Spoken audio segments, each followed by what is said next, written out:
In this video, we're going to look at how we can show outcomes for multi-stage events occurring.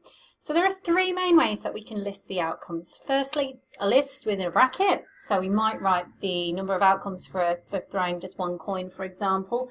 We'd say sample space is heads or tails. Now that's not a multi-stage event. When we're considering multi-stage events, we're considering two or more events occurring at the same time. So another way of listing them is via a tree diagram. So let's consider two coins being tossed in the air. If we are considering the first coin, we could represent that by the first set of branches. So coin 1, we need to display the possible outcomes for the first coin. Of course, when you throw a coin, there's two outcomes. Now, because we're then considering a second coin, the next set of branches are for the second coin. And because a tree diagram has to be linked, we need to link it to what occurred in the first coin. So the same two branches are then just simply repeated for this outcome and for this outcome. Now what we can see here is at the end of our branches there are 4, and that gives us all the possible outcomes. Here we have a head and a head and a tail and a head, and then 2 tails. If we were then asked to find the probability of, say, 2 heads, we can see that there are 4 outcomes. One of those outcomes is for 2 heads, so the probability of getting 2 heads is 1 out of 4. Of course, there is another way of working out the probability of the 2 heads without using the tree diagram. You could simply multiply the probabilities together. We know that the probability of getting a head is a half, and again, half, the outcome doesn't change. Half multiplied by a half gives us the quarter. And now let's have a look at the probability of getting one of each, 1 head and 1 tail. Well, if we use the tree diagram, we can see that getting a head tail is 1 out of 4, or getting the tail head is also 1 out of 4. Collecting the two together means there are 2 outcomes out of a total 4 for getting one of each. So the probability of getting a head and tail in any order is 2 out of 4, or we can simplify that to 1/2. Now, let's have a look at another way of displaying the outcomes for a 2 multi-stage event. Let's consider 2 die being rolled. Now, if we're going to add together the 2 die, then we would write all the outcomes as the sum of the 2 dice. The best way to show this is in a table. So the way the two-way table works is that the first one here is for the first dice, so dice number 1, and this along here is for dice number 2.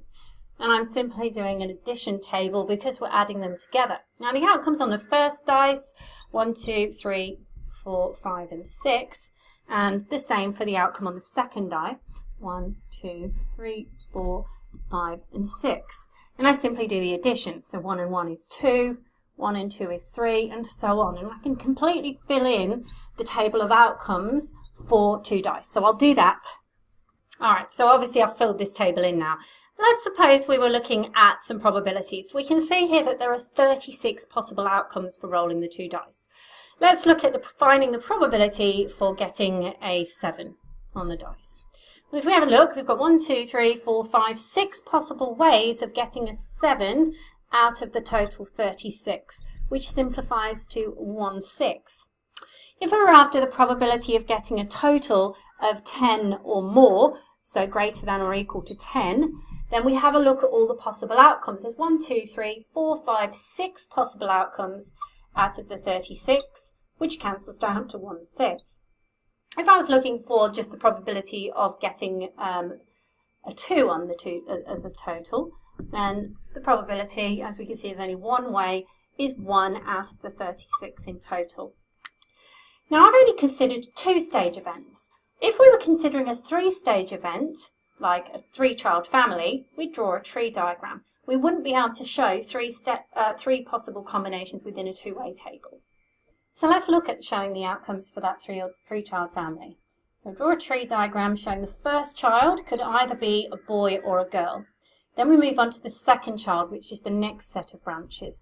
And don't forget, we need to link those outcomes to each of the outcomes on the previous one. So we've got a boy and a girl on that one, and then we then look at the third child for the next set of branches.